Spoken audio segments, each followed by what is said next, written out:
tudo bem? Prazer enorme falar com todos. Estamos aqui no Dia Damásio, em dose dupla. E eu queria primeiro começar falando para você que você vai ter uma prova maravilhosa, eu não tenho dúvida nenhuma. Em segundo lugar, gostei muito dessa camiseta, porque ela fala, eu passei na ordem. Você nunca use eu vou passar. Por quê? Porque vou passar você está jogando para o futuro. Essa camiseta expressa bem o que a gente sempre fala para você, é o momento presente. Então você está pronto para passar? Exatamente pronto. E a gente está aqui para trabalhar um pouquinho com alguns pontos da nossa matéria para ajudar você lá no dia a fazer os pontos necessários para ir para a segunda fase. E você irá para a segunda fase com toda certeza. Meus amigos, eu aqui separei alguns pontos, porque na prova passada ele foi assim bem, falou de licenciamento, ou seja, assuntos que são assim básicos. E eu acho que ele pode vir com alguma questão assim de legislação especial e tal. Vamos ver alguns pontos importantes aqui? Veja bem, pessoal, nós temos uma lei, que é a Lei 12.305/10, Lei da Política Nacional de Resíduos Sólidos. E por que isso é importante? Veja, o planeta está inundado de plástico. Perceba, veja as chuvas que tiveram agora há pouco tempo, você vê como é que ficaram, né? As ruas e tal, é lixo para todo lado, resíduos, os rios estão entupidos de coisas, os cursos d'água. Então, veja, são objetivos da Política Nacional de Resíduos Sólidos. Presta atenção nessa sequência. Não gerar, reduzir, reutilizar, reciclar, tratar os resíduos sólidos e fazer a disposição final ambientalmente adequada dos rejeitos. Então, o grande objetivo da Política Nacional de Resíduos Sólidos é diminuir os resíduos. Por isso é que você tem que reutilizar. Por isso que você tem que reciclar. Porque quando você reutiliza e recicla, você reduz os resíduos que você precisa gerar. E aí vem não geração e redução. E aquilo que não for possível reutilizar e aquilo que não for possível reciclar, então você dá o tratamento que for necessário e encaminha para onde, pessoal? Onde é o local ambientalmente adequado dos rejeitos? Mas, Luiz, eu não sei o que são rejeitos. Rejeitos são os resíduos não reutilizáveis e não recicláveis. O destino correto são os aterros sanitários. Então, para isso, pessoal, um instrumento que é fundamental chama logística reversa. O que é logística reversa? Então é o seguinte, quando eu produzo, quando eu fabrico, eu tenho uma logística de distribuição. Mas quando as pessoas consomem, depois eu tenho que ter a logística para a volta do produto consumido para a origem para ser reutilizado ou reciclado.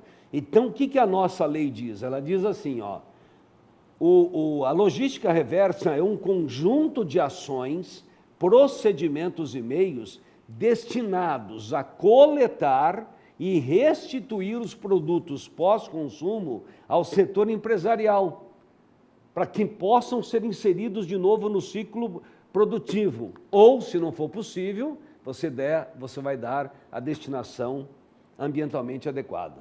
Então você pergunta para mim, mas quais são os produtos que já são obrigados a fazer a logística reversa? Está no artigo 33 desta lei. São obrigados a estruturar e a implementar logística reversa mediante retorno dos produtos após consumo pelo consumidor, de modo independente do serviço público de limpeza urbana e manejo de resíduos sólidos. Prestem bem atenção, os fabricantes, importadores, distribuidores e comerciantes de agrotóxicos têm uma discussão muito grande no país hoje pela liberação dos agrotóxicos, hein? Então, agrotóxico, mas não é só resíduos e embalagens, pilhas e baterias, pneus, óleos lubrificantes, resíduos e embalagens, lâmpadas fluorescentes e produtos eletroeletrônicos. Então, vamos repetir? Quais são os setores que já são obrigados a implantar logística reversa? Então, agrotóxicos, pilhas e baterias, pneus, óleos lubrificantes, lâmpadas fluorescentes e produtos eletroeletrônicos. Mas, recentemente, um decreto instituiu a logística reversa de medicamentos domiciliares vencidos ou em desuso. Importantíssimo, porque a gente pega e joga no lixo. Aquilo vai para o lixo e vai para o lençol freático, e o lençol freático fica contaminado.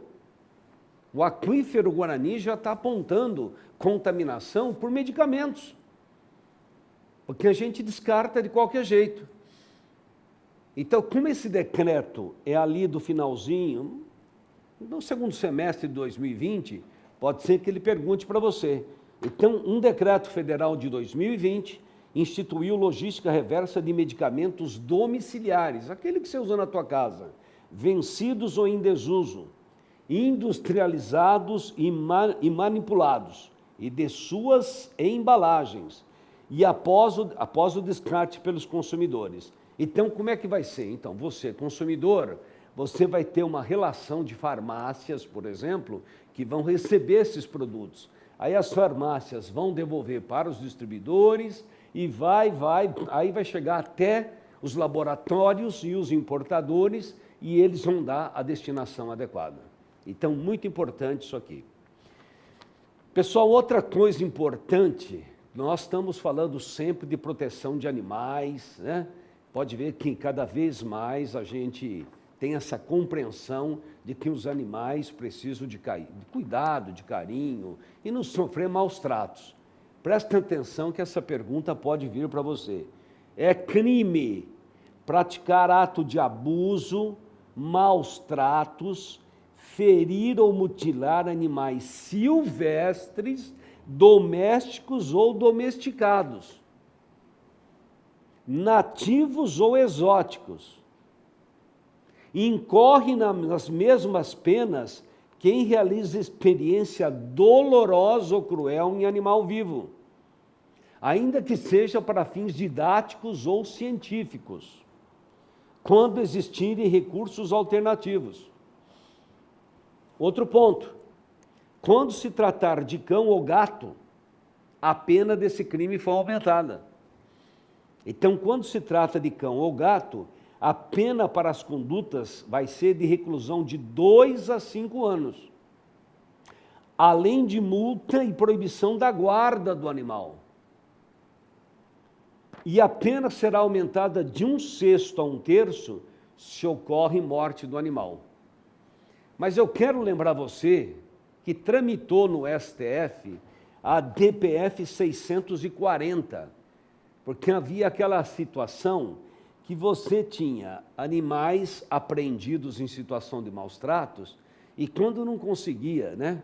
Quando você não conseguia alguém que adotasse um animal ou tal, os animais eram mortos. Então, nessa DPF 640, o STF decidiu que é proibido abater animais silvestres ou domésticos apreendidos em situação de maus tratos.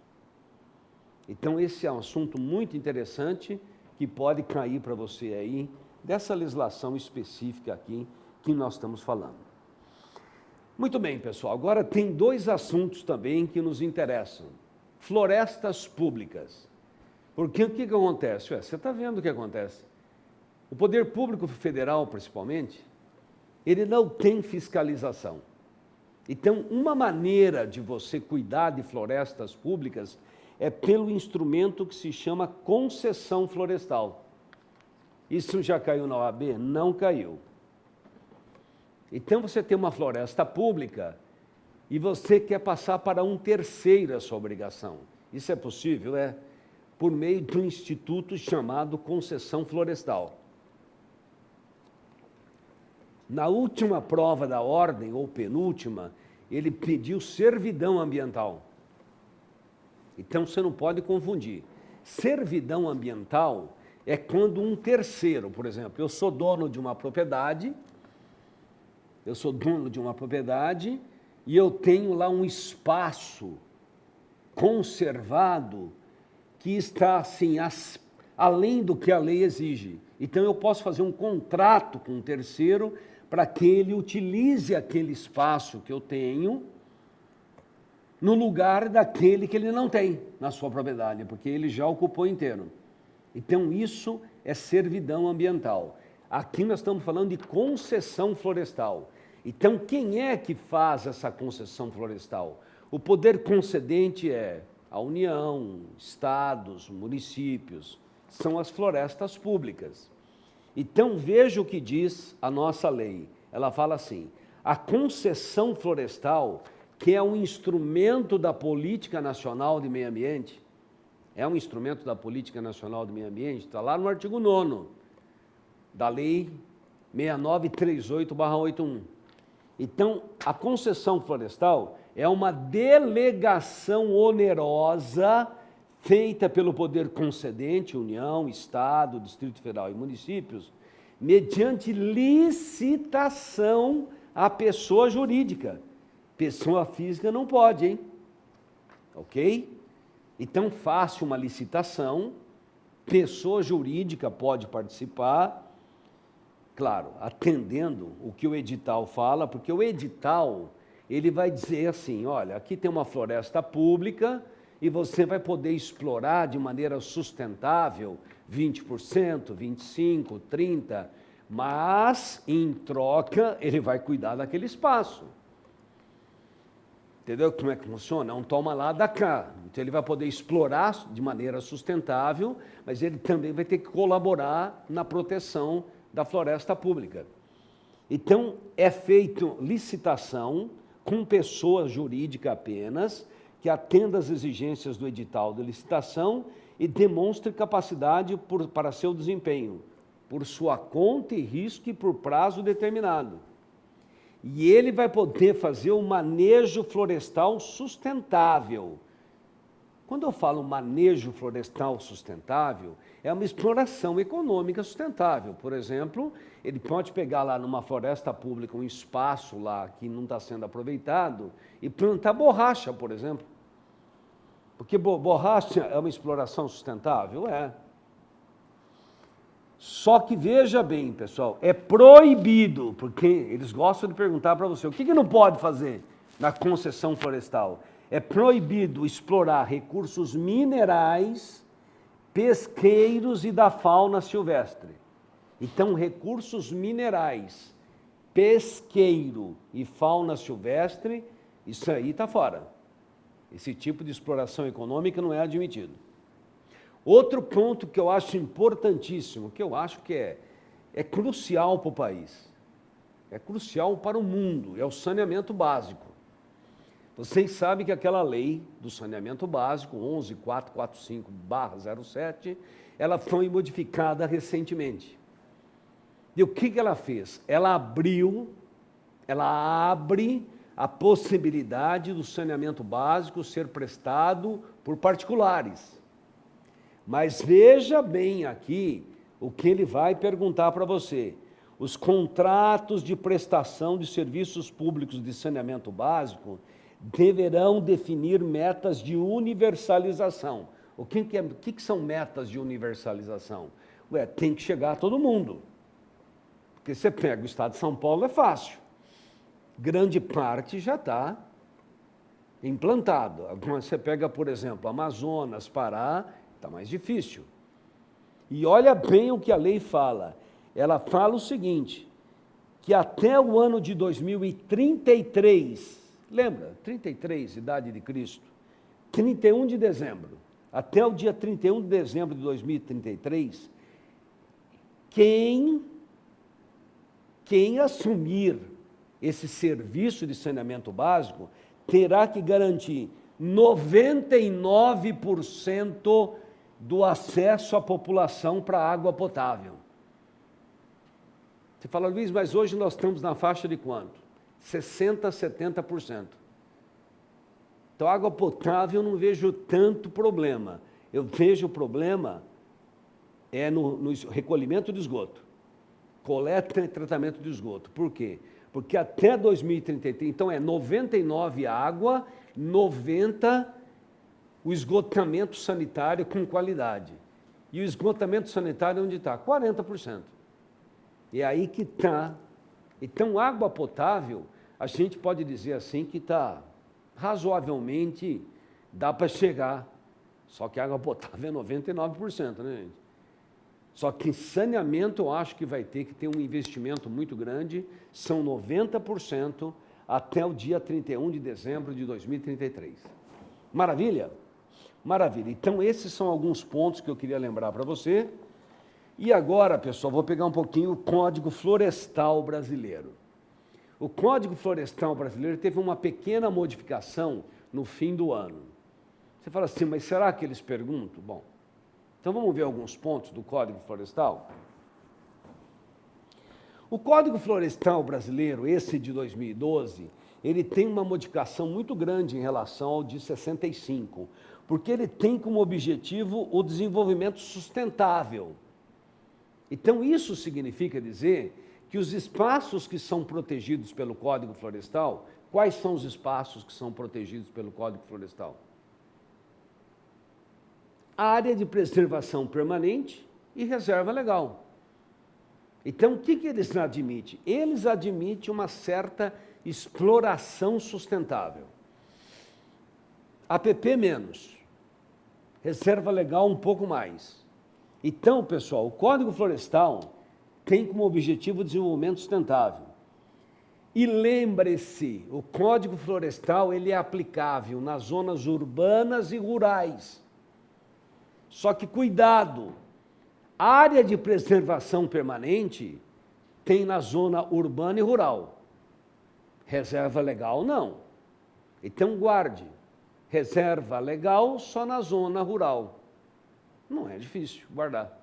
Reserva legal só na zona rural. Área de preservação permanente, zona urbana e rural. E uma coisa que o Código Florestal, nós já aplicávamos isso, mas ele escreveu de maneira expressa. Então, o Código Florestal Brasileiro, no artigo 2º, parágrafo 2º, ele fala: todas as obrigações contidas nesta lei, que é o Código Florestal, têm natureza real. O que é isso, pessoal? Qual é a diferença de natureza real e pessoal? Então, quando é pessoal, pessoal, quando a natureza é pessoal, eu não passo para outro. Ela é minha. E quando é natureza real, ela está ligada à coisa. Então, se a coisa muda de dono, transfere para o adquirente. Então, lembre-se que todas as obrigações contidas no Código Florestal, todas, têm natureza real. A expressão latina é propter rem, e são transmitidas ao sucessor de qualquer natureza, seja pessoa física ou jurídica, direito público, privado, e seja transferência de domínio ou posse. Só que tem uma coisa que o código não escreve. Ele fala que transfere para o sucessor, mas eu quero que você lembre que transfere, mas não elimina do antecessor. Então o antecessor não escapa? Não escapa. E eu passo a ter dois responsáveis. Então, se alguém corta uma vegetação que não poderia, numa área rural, e ele acaba vendendo a propriedade para outro, quem são os responsáveis por aquele corte de vegetação? Os dois. Quem cortou e quem adquiriu. Só que quando, por exemplo, o promotor entra com a ação, ele pode escolher. Ele pode escolher? Sim. Tem até súmula, gente. É a súmula 623. A súmula 623 do STJ fala isso. Ela fala sobre obrigações, né, no campo do meio ambiente, elas têm natureza real. E o credor, que é o autor da ação, pode acionar o proprietário atual ou o proprietário anterior, ou os dois, à sua escolha. Eu quero que você lembre disso, tem até súmula a respeito, que é a súmula 623. Por falar em súmula, é interessante você lembrar de 4 súmulas que eu tenho no STJ. A súmula 613, lembre-se, não se admite em matéria ambiental a teoria do fato consumado. Por quê? Porque muitos juízes usaram isso aí, pessoal. Muitos juízes, advogados usam, né? Os advogados falam, mas espera aí, meu cliente está com isso aqui há 15 anos. Então, sob essa argumentação que o fato está consumado, muitas vezes o dano ambiental se perpetuou. Aí o STJ veio e disse, o dano ambiental, ele não pode permanecer. Por quê? Porque não se admite fato consumado. Então, veja a paulada. Não se admite fato consumado, súmula 613, e o STF veio depois, naquela repercussão geral, que vai cair para você, que o dano ambiental não prescreve. Então, você não admite fato consumado. O dano ambiental não prescreve e o tempo não significa nada para dano ambiental. Então, veja que são poucos os direitos imprescritíveis, né? Mas esse é um. E olha como está bem reforçado. Porque tem súmula do STJ dizendo não admite fato consumado. E tem a repercussão geral no STF dizendo não prescreve. Maravilha, pessoal? Aí você fala assim, bom, mas então a área de preservação permanente é uma área que é protegida. Sim. Mas eu posso ter intervenção, como é que chama, pessoal? Intervenção praticada pela pessoa humana. Intervenção antrópica. Então, quando cair na tua prova, intervenção antrópica é a mão do homem, é a mão humana, tá? Então, quando que se admite intervenção antrópica e até corte de vegetação em APP? Não se esqueça do artigo 8º do Código Florestal. 3 hipóteses admitem intervenção e corte de vegetação em APP. Quais são? Utilidade pública, interesse social e baixo impacto ambiental. Utilidade pública, interesse social e baixo impacto ambiental. Outra coisa importante, pessoal, reserva legal. Eles costumam colocar na nossa prova, no Brasil inteiro a reserva legal tem que ser 20% da propriedade. Está certo ou está errado? Está errado. Por quê? Porque na Amazônia Legal, aí você vai entender por que eles colocam fogo na Amazônia Legal. Por que eles colocam fogo? Você vai entender. Na Amazônia Legal eu tenho 3 índices. Quando é floresta amazônica, você só pode cultivar 20% da área. 80% você não pode mexer. Quando é cerrado, você pode cultivar 65%. 35% você não pode mexer. E quando são campos gerais, pasto para gado. Você pode utilizar 80% e só conservar 20%. Então o sujeito chega lá, ele pega uma floresta, mete fogo, corta a árvore, mete fogo, destoca, põe a grama, pronto, ele transformou floresta em campos gerais. Aí ele fala, só tem que conservar 20%. Então, cuidado, pessoal. O regime na Amazônia Legal ele é mais rigoroso. Quando é floresta, tem que conservar 80%. Quando é cerrado, tem que conservar 35%. Campos gerais, apenas 20%. Fora da Amazônia Legal, 20%. Então, no restante do país, 20%. Cuidado para não errar. Bem, vamos falar agora aqui uma coisa interessante que foi modificado no final de 2021, no apagar das luzes do Legislativo. Até o final de dezembro de 2021, Se eu perguntasse assim para você, ó, vem um rio pela zona rural, tá? Esse rio tem 8 metros de largura, tá? Quanto que é a área de preservação permanente?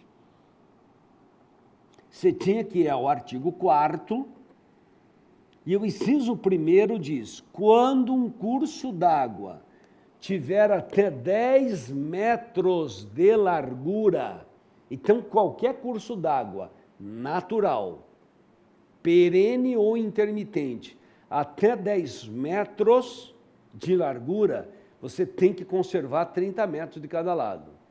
Tá, mas agora o rio entrou na zona urbana. Muda a metragem? Não muda. Não mudava.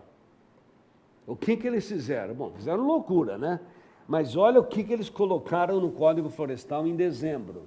Eles colocaram assim, em áreas urbanas consolidadas, área urbana consolidada é quando você chega, por exemplo, tem um rio e está tudo ocupado do lado.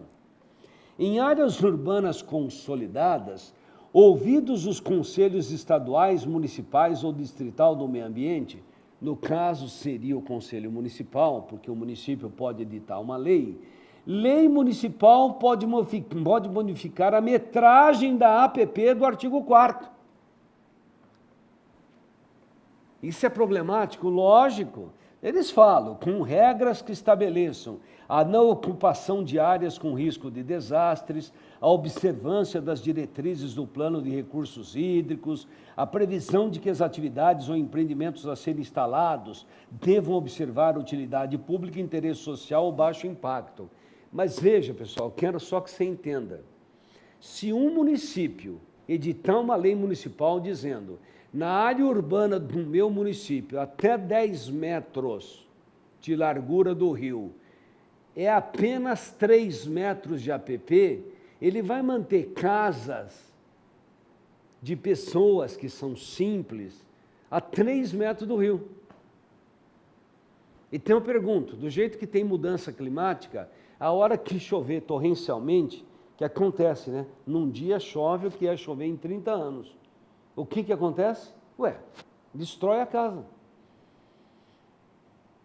Eu tenho a impressão que o STF pode decretar inconstitucionalidade desse artigo. Pode, né? Então fique de olho. É possível que lei municipal ou distrital, lá no Distrito Federal, possa alterar a metragem urbana de uma APP por conta de ser uma área urbana consolidada. Então, não esqueça disso. Outra coisa que eu queria falar para você. Você sabe, tem 2 coisas que as pessoas esquecem. Loteamento. Então, primeiro, pessoal, eu quero lembrar para você, não se admite loteamento para fins urbanos em zona rural. Como assim, Luiz? Loteamento para fim urbano. O que é loteamento para fim urbano? Chácara de recreio. Chácara de recreio é um loteamento para fim urbano? Quando você compra uma chácara na zona rural, lembra, né? O sujeito vai lá, pega lá um sítio, divide em lotes de 500 a 1.000 metros quadrados, você constrói uma casa, uma piscina, churrasqueira, uns têm uns campinhos de futebol, alguma coisa assim, não é assim? Você vai lá para plantar tomate ou você vai lá para desfrutar o fim de semana? Eu vou lá para desfrutar o fim de semana. Então, isso é loteamento para fim urbano. Luiz, quer dizer que esses loteamentos de chácaras de recreio são todos ilegais? São. E onde está a proibição? Artigo 3º, caput da Lei 6766. Só que de 2017 para cá, é possível consertar. Antes não era possível? Não. Mas eu comprei chácara de recreio. Quem compra chácara de recreio, compra apenas uma fração ideal do terreno. Você não conseguia registrar em seu nome. E agora tem um instrumento que chama REURB, Regularização Fundiária Urbana. Então eu tenho a REURB-S e a REURB-E.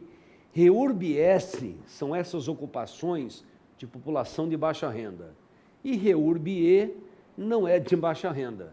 Então, se você instaura uma REURB, um procedimento de REURB, e você apresenta um projeto para consertar tudo aquilo lá, então o município aprova, e aí então você vai poder registrar no cartório de registro de imóveis, sai uma certidão, a gente põe a sigla CRF, vai no cartório de registro de imóveis, e aí o sujeito vai poder ter a titulação do seu terreno. Então acharam aí um instrumento para resolver esse problema. Então, lembre-se, não se admite loteamento para fins urbanos em zona rural. Outra coisa, eu sei que tem loteamento fechado no Brasil pra caramba, mas a Lei 6766 nunca admitiu loteamento fechado. Nunca, nunca. Por quê? Então, presta atenção a algo que as pessoas desconhecem. Meus amigos, quando você vai lançar um loteamento, você tem que pegar o projeto e aprovar na prefeitura. Quando sai a aprovação na prefeitura, olha bem, quando sai a aprovação na prefeitura, é o artigo 17 da Lei 6766. Quando sai a aprovação na prefeitura, as áreas de uso público do loteamento é rua, praça, área verde, aquilo que é de uso comum. As áreas de uso comum não podem mais ter a sua destinação alterada. Então, quando você tem aprovação do loteamento na prefeitura, as áreas de uso comum não podem ter a sua destinação alterada, ok? 180 dias no máximo depois da aprovação, tem que levar ao cartório de registro de imóveis para registro. Não pode passar de 180 dias? Não pode. E se passar de 180 dias, ou é caduca. Aquela aprovação da prefeitura, ela deixa de existir. Então é assim, aprova, as áreas de uso coletivo não podem mais ter outra destinação, no máximo 180 dias tem que levar registro. Quando sair o registro do loteamento, aquelas áreas de uso coletivo internas do loteamento passam a pertencer à prefeitura, ao município. Então eu pergunto, se passa a pertencer ao município, pertence a quem? Ué, a você. E como é que eu chego no loteamento e eles perguntam, o senhor conhece alguém aí dentro? Não. Então o senhor não pode entrar. Mas como que eu não posso entrar se a rua é minha? Então a lei nunca aceitou loteamento fechado. E por que tem? Porque o município, ele edita uma lei ou decreto autorizando, e quando a gente vai no judiciário, o judiciário diz que pode ficar. Só que agora, presta atenção, artigo 2º, parágrafo 8º da Lei 6766. Admite-se o loteamento de acesso controlado, não fechado. Admite-se o loteamento de acesso controlado, que é uma modalidade de loteamento que o controle de acesso será regulamentado por ato do Poder Público Municipal. Mas não pode impedir o acesso de pedestres e condutores de veículos, mesmo não residentes no local, desde que estejam devidamente identificados ou cadastrados na portaria. Então, veja, né, se perguntarem para você, então eu posso murar hoje um loteamento? Pode. Posso pôr uma guarita? Pode. Posso exigir identificação? Pode. Cadastramento? Pode. Só que você não pode chegar lá e falar assim, o senhor conhece alguém aqui? Não, então o senhor não pode entrar. Pode entrar. Estando identificado ou cadastrado, pode. Última coisa para a gente ir embora. Ok? Maravilha! Responsabilidade civil ambiental é sempre um tema importante. Então, aqui, ó, responsabilidade civil ambiental tem que ter dano. Então, ela é sempre objetiva. Não exige dolo e culpa. Ela é solidária. Todo mundo que contribuiu com o dano responde pelo dano. E nós aplicamos a teoria do risco integral. Não sei como não perguntaram para vocês isso ainda. Porque agora que teve essas chuvas em Minas, teve uma lá, mineradora lá, que teve uma barragem lá que acabou, não chegou a romper, né? Mas ela acabou permitindo, né? Ela acabou vazando. E eles sempre alegam, forças da natureza e tal. Lembre-se que nós aplicamos a teoria do risco integral. Então, não dá para alegar caso fortuito, força maior e fato de terceiro. Por quê? Porque o STJ não aceita. Isso é o quê? Repetitivo. 1374284 de Minas. Então, não se admite caso fortuito, força maior e fato de terceiro em matéria de dano ambiental para afastar a responsabilidade do poluidor. Ok? Vamos lembrar que os danos ambientais não prescrevem, nós já falamos isso, os individuais prescrevem, hein? Ok? Responde, quem é poluidor no Brasil? Quem poluiu diretamente e quem poluiu indiretamente. E como eu disse para você, súmula 623, eu posso pôr só o poluidor direto, só o indireto, ou os dois, a minha escolha, e o juiz pode aplicar a inversão do ônus da prova em matéria de ação ambiental. E aí pergunto, Luiz, inversão do ônus da prova pode? Pode. E aquela carga dinâmica de provas do Código de Processo Civil? Também pode. Então é possível aplicar o 373, parágrafo 1º? Sim, é possível inversão do ônus da prova e a teoria da carga dinâmica de provas. Queridos, passei na OAB. É isso mesmo, sim, é com esse espírito que você vai, e eu desejo para você uma prova maravilhosa, uma prova ambientalmente maravilhosa, ok? Sucesso, estaremos juntos lá no dia, vamos aqui corrigir, temos uma grande atividade nesse fim de semana, fique com a gente que nós vamos chegar juntos à segunda fase. Grande abraço, tchau para todos.